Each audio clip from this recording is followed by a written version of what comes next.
In today's video, we're gonna review the latest Maybelline New York Sensational Liquid Matte Lip Tint Valentine's collection. So if you guys are interested, just keep on watching. Sup fam, Vince Gonzales here and welcome back to my YouTube channel. Papalapit na nga ang araw ng mga puso at meron na namang bagong pasabog ang Maybelline New York. You know what? Kahit single ka man or taken, married ka man or divorced, siguradong mararamdaman mo yung Valentine's Day pag nakita mo yung bagong collection ng Maybelline New York. And this is their Sensational Liquid Matte Lip Tint Valentine's collection. So if you guys are excited for Valentine's Day, what are you waiting for?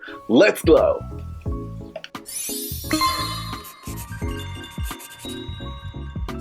Glow fam, we're gonna start the review with the PR package. Alam nyo guys, this Valentine's Day, hindi talaga ako nag-expect ng regalo from anyone, pero nandito yung Maybelline squad ko. So first up, thank you so much to my Maybelline squad for sending this PR package. Make sure that you guys follow them on Instagram at MaybellinePH Shop. So when we open this PR package, we will see an information card. We're gonna dive into details as we go along. So mamaya babasahin natin tong information card. Sobrang sweet ng Maybelline squad daw, pinadalan pa nila ako ng Toblerone. Thank you so much. Imagine 7 years akong single tapos di talaga ako nakatanggap ng kahit isang chocolate. Nakakaloka. So I got here 2 of the Maybelline New York Sensational Liquid Matte Lip Tint. Apparently pareho sila ng shade. This is shade number 18. So we'll just put this on the side and meron din ako nung kanilang set of 2 nitong Sensational Liquid Matte Lip Tint ng Maybelline. And dito sa set of 2, nandito na yung dalawang shades na itatry natin ngayon. So yeah, enough of the talking. Let's start with the swatches.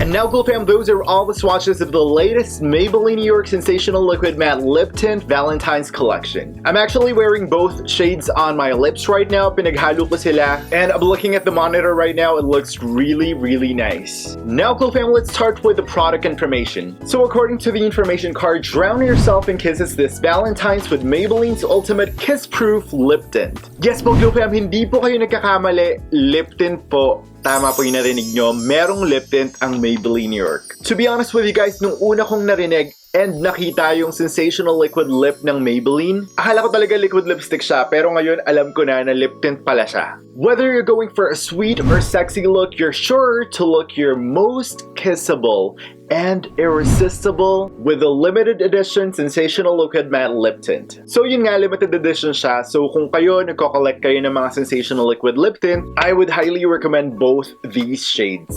Mix and match with these 2 limited edition shades, Decadent Lips and Irresistible Kiss. It's good for your eyes, cheeks, and lips. So dahil nga lip tint siya, given na also multi-purpose siya. Definitely Valentine's ready with your favorite lip tints. The Maybelline New York Sensational Liquid Matte Lip Tint Valentine's collection launches on February 2, 2021. So if you guys are watching this in the future, yes, available na siya. I'm looking at their Shopee account and it says here na magiging available yung singles by Feb 2. And each one retails for 219 pesos. But if you guys buy both shades for 438 pesos, meron kayong dalawang free Toblerone bars. Or if you guys want to wait for their set of 2, this set will launch on February 14, exactly on Valentine's Day. Now, Glow fam, let's talk about the packaging and the component of the product. If you guys buy the singles, it would come in the standard Maybelline New York Sensational Liquid Matte Lip Tint container. It's a black semi-matte box. On the side, nakalagay lang Maybelline New York Sensational Liquid Matte. On this side, you will see the list of ingredients. Meron din ditong manufacturing date. And this one contains 7 ml worth of products. I'm actually looking for the expiration date pero hindi siya nakalagay dito. Pero normally, ang mga lip tints, nag-expire sila within 12 months from the open date. Now, Glow fam, looking at the set of 2, it comes in a baby pink box. It looks so cute. Nakalagay lang dito, Maybelline New York Sensational Liquid Matte. Meron siyang very aesthetic na design. At the back, you will see the manufacturing date. You would also also see the list of ingredients and nakalagay din dito na 7 ml siya. When we open the packaging, you would see both liquid matte lip tints. And again, it comes in 2 different shades. Those are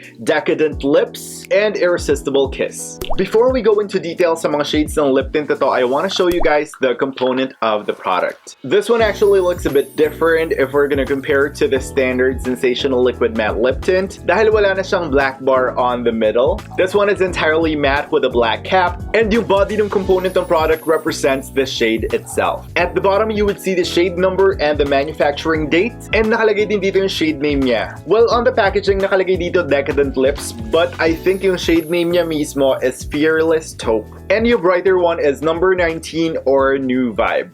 Now let's open the product up. This is how the applicator looks like. It's a standard doe foot type applicator. And to be honest with you guys, hindi naman ako nahirapan mag-apply since it's a standard doe foot type applicator. Very precise pa rin yung application natin. Talking about the formula, it's not very drying on the lips. Like, yeah, mararamdaman mong matte siya, pero hindi nagbibitak-bitak yung labi ko sa pagka-matte niya. I really like it. It's very lightweight. It's also not sticky. And yeah, transfer-proof siya.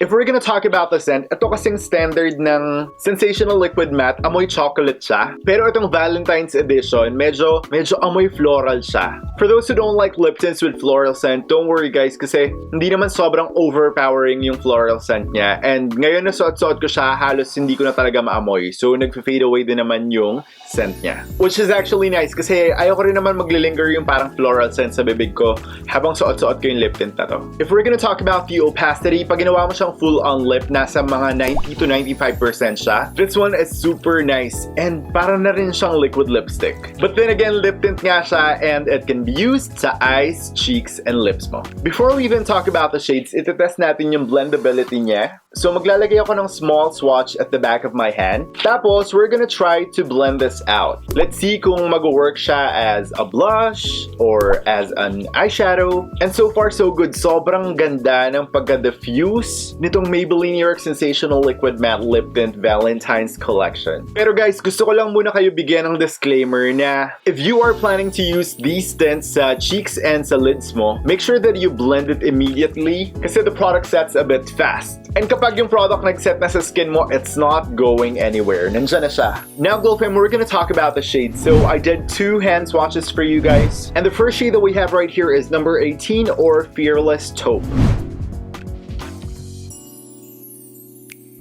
Looking at the shade, this is a brick red shade with a fusion of terracotta brown. As you guys can see, medyo nagdo-dominate yung terracotta brown dito sa shade na to, pero nakikita nyo na sobrang ganda pa rin ng mix niya with the red and orange tones nitong shade na to. Seryoso guys, I love the shade a lot. Yes, sa una you may think na parang, ay medyo dark siya, parang chocolatey ng konti, pero wag na wag kang mai-intimidate kasi if you put it on your lips, sobrang ganda ng itsura niya. As you guys saw kanina sa swatches natin, ginawa ko yung gradient lip muna and then pinatungan ko ng full on lip, so definitely buildable talaga yung formula niya. And the shade looks really, really nice. I think this would suit a lot of different Filipina skin tones. The next shade that we have right here is number 19 or New Vibe.